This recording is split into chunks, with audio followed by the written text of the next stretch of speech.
രക്ഷാതൃത്വത്തിന് സ്ഥിതി ഉണ്ടായിരിക്കട്ടെ. കർത്താവിനാൽ ഏറ്റവും അധികമായി സ്നേഹിക്കപ്പെടുന്നവരെ, അനുഗ്രഹീതമായ ഈ പ്രഭാതം 2026 ഫെബ്രുവരി 24 ചൊവ്വാഴ്ച ദിവസം ദൈവത്തിൻ്റെ പ്രത്യേക പദ്ധതി അനുസരിച്ച് നിങ്ങളോട് ദൈവവചനം പ്രസംഗിക്കുവാൻ, അറിയിക്കുവാൻ എനിക്ക് അതിയായ സന്തോഷമുണ്ട്.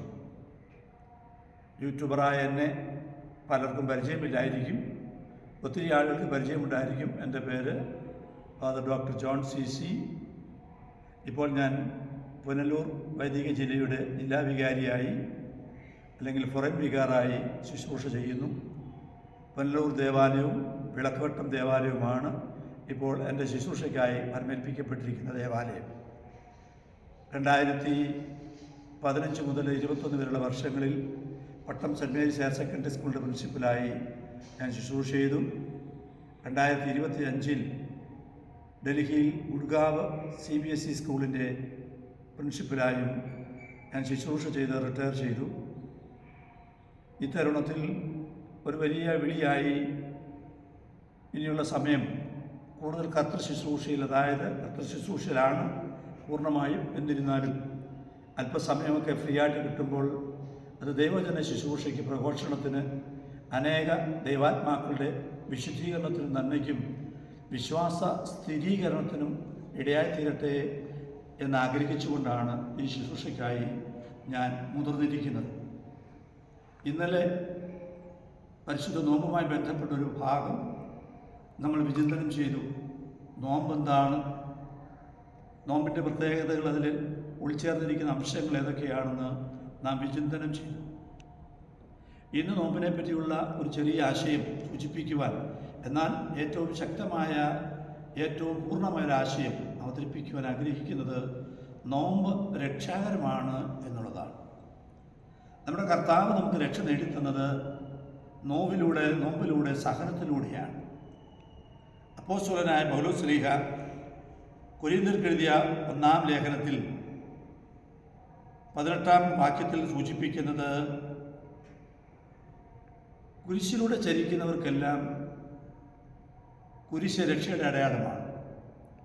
നാശത്തിലൂടെ ചരിക്കുന്നവർക്ക് അത് നാശത്തിൻ്റെ അടയാളമാണ്. നമ്മെ സംബന്ധിച്ചിടത്തോളം കുരിശ് രക്ഷയുടെ അടയാളമാണ്. സഹനം കൂടാതെ ഒരുവനും ദൈവരാജ്യത്തിൽ പ്രവേശിക്കുവാൻ സാധിക്കില്ല. കാരണം യേശു കടന്നുപോയ വഴിയാണ് നമ്മുടെയും രക്ഷയുടെ മാർഗം. യേശു കടന്നുപോയത് കുരിശിൻ്റെ വഴിയിലൂടെയാണ്, സഹനത്തിൻ്റെ വഴിയിലൂടെയാണ് അവിടുന്ന് കടന്നുപോയത്. വേണമെങ്കിൽ ഈശോയ്ക്ക് മനുഷ്യനെ രക്ഷപ്പെടുത്തുവാൻ, മനുഷ്യകുലത്തെ രക്ഷപ്പെടുത്തുവാൻ മറ്റനവധി വഴികൾ തിരഞ്ഞെടുക്കാമായിരുന്നു. പക്ഷേ കുരിശിലൂടെയാണ് രക്ഷ നേടിയത്. കുരിശിലാണ് സഭ ജന്മം കൊണ്ടതെന്ന് വേണമെങ്കിൽ പറയാം. ഒരമ്മയുടെ 9 മാസത്തെ വേദനയുടെ ഫലമാണല്ലോ ഒരു ശിശു. 9 മാസം പ്രസവ വേദന അനുഭവിച്ച്, അല്ലെങ്കിൽ അതിൻ്റെ ഘട്ടങ്ങളിലൂടെ കടന്നു വന്ന് 10-ാം മാസം ശിശുവിന് ജന്മം നൽകുമ്പോൾ ഒരു വലിയ രക്ഷയുടെ അനുഭവത്തിലേക്ക്, സന്തോഷത്തിൻ്റെ അനുഭവത്തിലേക്ക് ആ അമ്മ കടന്നു വരികയാണ്. ഇതുപോലെയാണ് നാം ഓരോരുത്തരും സഹനത്തിലൂടെ കടന്നു പോകുമ്പോൾ സഹനത്തിന് രക്ഷയുണ്ട്. സഹനത്തിൻ്റെ അവസാനത്തെ ലാസ്റ്റ് എൻഡ് രക്ഷയാണ്. വാഗ്ദത്ത ഭൂമിയിലേക്ക് പ്രവേശിക്കുവാൻ ആഗ്രഹിച്ച ഇസ്രായേൽ ജനം സഹനത്തിലൂടെ 40 വർഷങ്ങൾ രാവും പകലും മരുഭൂമിയിലൂടെ യാത്ര ചെയ്തു. അവർ കാനാൻ നാട്ടിലേക്ക്, തേനും പാലും ഒഴുകുന്ന കാനാൻ നാട്ടിലേക്ക് പ്രവേശിച്ചു. സഹനത്തിലൂടെ അവർ രക്ഷ പ്രാപിച്ചു.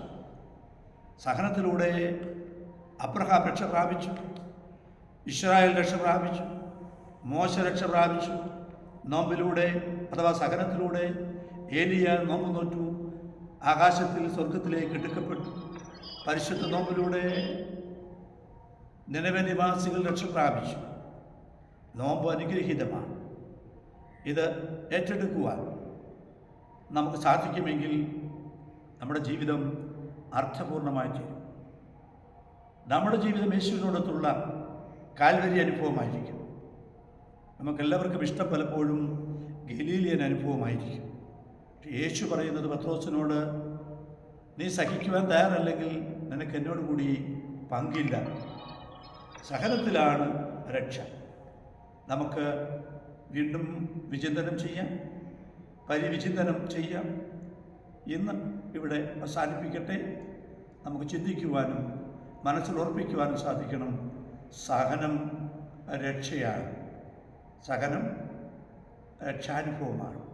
എല്ലാവരെയും ദൈവം അനുഗ്രഹിക്കും.